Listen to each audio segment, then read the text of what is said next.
प्रभु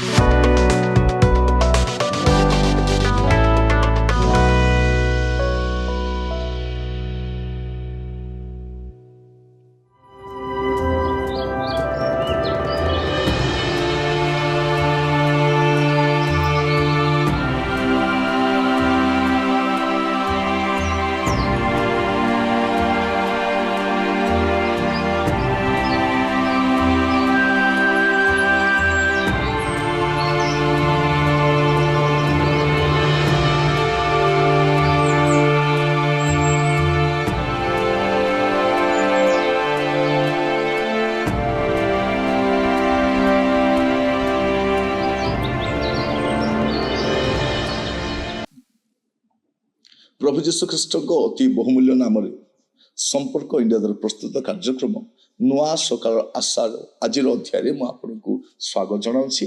प्रभु आपण मान प्रत्येक को स्वर्ग बाहुल्य रूपे आशीर्वाद करूँ।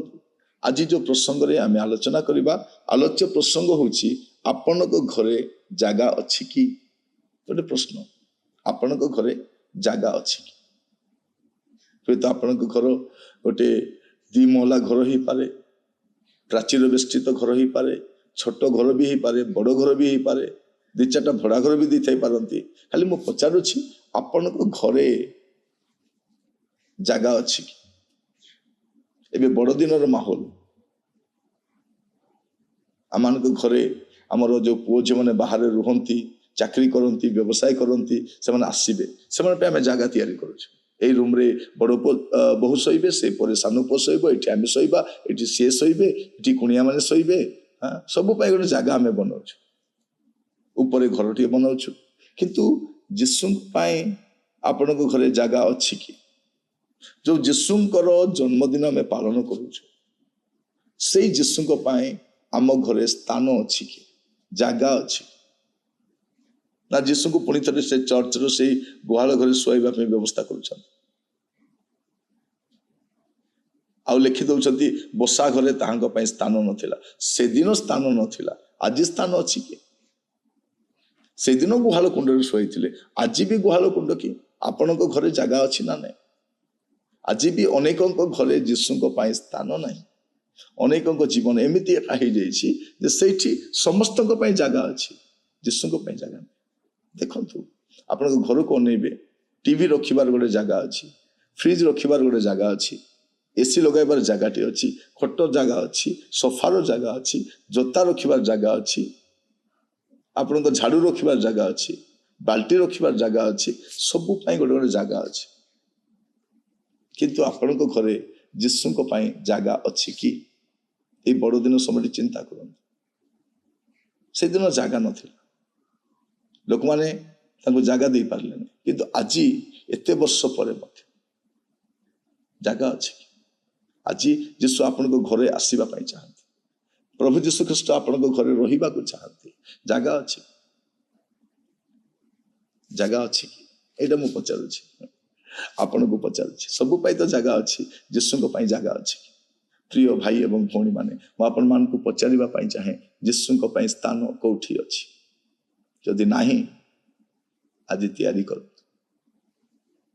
जगह जदि नाही आज टिके चिंता करंतु लुक तार 2 पर्व 7 पद लिखा जाए आ से अपना प्रथम जात पुत्र प्रसव कले और ताहांकु लुगारे गुड़ाई गुहाल कुंडरे शुआइले बसा घरे ताहांको पाए स्थान नथिला राजा मानकर राजा प्रभु मानकर प्रभु देव मानकर देव जगतर सृष्टिकर्ता आपण सृष्टिकर्ता जे आपण को घर देइछंती जमी देइछंती चाकरी देइछंती तांको पाए जगह नहीं तांको पाए रहिबा पाए जगह नहीं आज अच्छी कि आपण घरे आज प्रसंग होची आपण को घरे जगह अच्छी कि अच्छी ना नहीं जदि नहीं जगह टी करंतु आपण को घरे अन्य विषय गुड़ाक आसिले समाधान आसब ना जीशु आसिले समाधान आसब जीशु परित्राण करता अटंती जीशु शांतिर राजा अटंती जीशु उत्तम परामर्शदाता अटंती जीशु आपण रही चाहती से इमानुएल परमेश्वर आपण घरे जगह अच्छी कि ସେଦିନ ତ ଯୀଶୁଙ୍କ ପାଇଁ ଜାଗା ନଥିଲା, କିନ୍ତୁ ଆଜି ଯଦି ଆମେ ଟିକେ ଲକ୍ଷ୍ୟ କରି ଦେଖିବା ଆମ ମଣ୍ଡଳୀ ଗୁଡ଼ିକରେ ମଧ୍ୟ ଯୀଶୁଙ୍କ ପାଇଁ ଜାଗା ନାହିଁ। ଏବେ ବଡ଼ଦିନ ପର୍ବ ପାଳନ କରାଯିବ, ଚର୍ଚ୍ଚ ଗୁଡ଼ାକ ସଜାଯିବ, ଡେକୋରେଟ୍ କରାଯିବ, ଲିଚୁ ଲଗାଯିବ ଓ କେତେ ପ୍ରକାର କାର୍ଯ୍ୟକ୍ରମ ଆୟୋଜନ କରାଯିବ, କିନ୍ତୁ ବାସ୍ତବରେ ଯୀଶୁଙ୍କ ପାଇଁ ଜାଗା ଅଛି? କୋଉଠି ଜାଗା ଅଛି? ସବୁ ଚେୟାରରେ ତ ବଡ଼ ବଡ଼ ନେତାମାନେ ବସି ପଡ଼ିଲେ, ବାକି ସବୁ ଜାଗାରେ ତ ଆମେ ବସି ପଡ଼ିଲୁ। ଯୀଶୁଙ୍କ ପାଇଁ କୋଉଠି ଜାଗା ଅଛି? ଆପଣ କହିବେ ନାଇଁ ଆମର ଜାଗା ଅଛି, କିନ୍ତୁ ବାସ୍ତବରେ ଆଜି ଚର୍ଚ୍ଚରେ ଯୀଶୁଙ୍କ ପାଇଁ ଜାଗା ନାହିଁ। ପ୍ରକାଶିତ ବାକ୍ୟ 3 ପର୍ବ 20 ପଦ। ଯଦି ଜାଗା ଥାନ୍ତା, ଯୀଶୁ ଆପଣଙ୍କ ଚର୍ଚ୍ଚରେ ଥାନ୍ତେ, ସେଇ କଥା କହିନଥାନ୍ତେ। ଲାଉଦିକିଆ ମଣ୍ଡଳୀ କହିନଥାନ୍ତେ। ଲାଉଦିକିଆ ମଣ୍ଡଳୀ ମାନେ ଆଜିର ମଣ୍ଡଳୀ, ଯେମାନେ ନା ଗରମ ନା ଥଣ୍ଡା, ଖାଲି ଗର୍ବ କରୁଛନ୍ତି ଆମର ସବୁ ଅଛି, କିନ୍ତୁ ସେମାନେ ଅନ୍ଧ, ପଙ୍ଗୁ, ଖନ୍ଦ, ଶୁଷ୍କାଙ୍ଗ, ଏଇଟା ପ୍ରଭୁ କହୁଛନ୍ତି।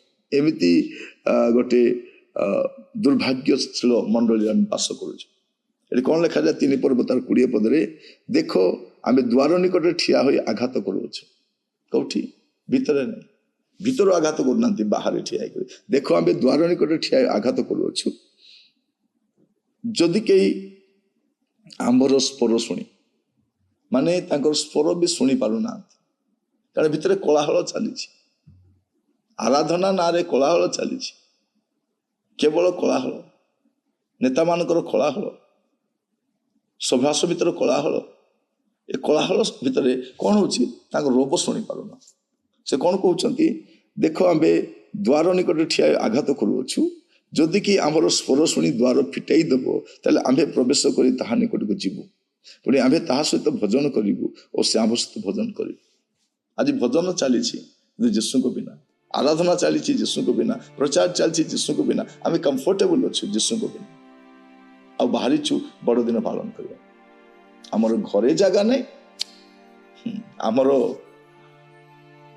ମଣ୍ଡଳୀରେ ଜାଗା ନାହିଁ, ଆମ ହୃଦୟରେ ବି ଜାଗା ନାହିଁ, କାରଣ ଆମ ହୃଦୟ ହେଉଛି ପବିତ୍ର ଆତ୍ମାଙ୍କର ମନ୍ଦିର। ପବିତ୍ର ଆତ୍ମା ଅଛନ୍ତି କି? ପବିତ୍ର ଆତ୍ମାକୁ ଘୋଡ଼େଇ ଦେଇକି ଆମେ ରବିବାର ଦିନ ଖାଲି କହୁଛୁ ପବିତ୍ର ଆତ୍ମା ଆ, ପବିତ୍ର ଆତ୍ମା ଆସିବେ। କାହିଁକି ଆସିବେ? ତାଙ୍କୁ ତ ରହିବା ଜାଗାରୁ ବାହାର କରିଦେବେ, ପବିତ୍ର ଆତ୍ମା ଆ। ତାପରେ ଆଉ ବୋଲୁଛୁ କଣ? ଜବ ମେ ପୁକାରୁ ତୁ ଦୌଡ଼ା ଆତା ହେ, ମାନେ ମୁଁ ଡାକିବା ସାଙ୍ଗେ ସାଙ୍ଗେ ଦୌଡ଼ିକି ପଳେଇ ଆସିବେ। ତାଙ୍କୁ ତାଙ୍କ ଘରୁ ବେଘର କରିଦେଇଛୁ, ତାଙ୍କୁ ବାହାର କରିଦେଇ କବାଟ ବନ୍ଦ କରିଦେଇଛୁ। ଆମ ଘରେ ତାଙ୍କ ପାଇଁ ସ୍ଥାନ ନାହିଁ, ସେ ଦୌଡ଼ିକି ଆସୁଥିବେ ଆମର ଆବଶ୍ୟକ ସମୟରେ, ଆମ ରୋଗ ସମୟରେ ଆମକୁ ସାହାଯ୍ୟ କରିବା ପାଇଁ, ଆମକୁ ଉପକାର କରିବା ପାଇଁ, ଆମକୁ ଦୟା ଦେଖାଇବା ପାଇଁ ସେ ଦୌଡ଼ିକି ଆସିବେ। ଏଥର ବଡ଼ଦିନ ଟିକେ ଭିନ୍ନ ରକମର ହଉ, ଟିକେ ଜାଗା ଯୀଶୁଙ୍କୁ ଦିଅନ୍ତୁ। ଆପଣ ଯେଉଁ ସଂଘର୍ଷ କରୁଛନ୍ତି ତାର ସମାଧାନ ପାଇବେ ଯୀଶୁ ଆସିଲେ। ପ୍ରଭୁ ଆପଣଙ୍କୁ ଆଶୀର୍ବାଦ କରନ୍ତୁ। ପ୍ରାର୍ଥନା କରୁ। ଅନୁଗ୍ରହକାରୀ ପିତା ପରମେଶ୍ୱର, ଆମେ ଆପଣଙ୍କ କତିକି ଆସୁଛୁ ପ୍ରଭୁ। ବହୁତ ବଡ଼ଦିନ ପର୍ବ ପାଳନ କରିଛୁ ଯୀଶୁଙ୍କ ବିନା। ଆମ ଚର୍ଚ୍ଚ ଯୀଶୁଙ୍କ ବିନା ଚାଲିଛି, ଆମ ଅନୁଷ୍ଠାନ ନେତାମାନଙ୍କ ଦ୍ୱାରା ଚାଲିଛି, ଆମ ଘର ଗୁଡ଼ାକ ଆମ ଦ୍ୱାରା ଚାଲିଛି, ଆମେ ମୁରବୀ ସାଜିଛୁ। ପ୍ରାର୍ଥନା କରୁଛି ପ୍ରଭୁ, ଆମମାନଙ୍କୁ ସାହାଯ୍ୟ କର, ଯେପରି ଆମ ଘର ଗୁଡ଼ିକ ଖ୍ରୀଷ୍ଟ କୈନ୍ଦ୍ରିକ ହବ। ଏଥର ବଡ଼ଦିନ ଗୁଡ଼ିକ ପ୍ରଭୁ ଖ୍ରୀଷ୍ଟ କୈନ୍ଦ୍ରିକ ବଡ଼ଦିନ ହେଇପାରିବ, ଏ ପ୍ରକାର ଅନୁଗ୍ରହ କରନ୍ତୁ। ଆଦର, ମହିମା, ଗୌରବ ଯୁଗେ ଯୁଗେ ଆପଣଙ୍କର ହଉ। ପ୍ରାର୍ଥନାଟି ମୋର ପ୍ରାଣର ପ୍ରିୟ ଯୀଶୁଙ୍କ ନାମରେ ମାଗିଲି, ଆମେନ୍। ପ୍ରଭୁ ଆପଣମାନଙ୍କୁ ପ୍ରତ୍ୟେକଙ୍କୁ ବାହୁଲ୍ୟ ରୂପେ ଆଶୀର୍ବାଦ କରନ୍ତୁ। ନମସ୍କାର।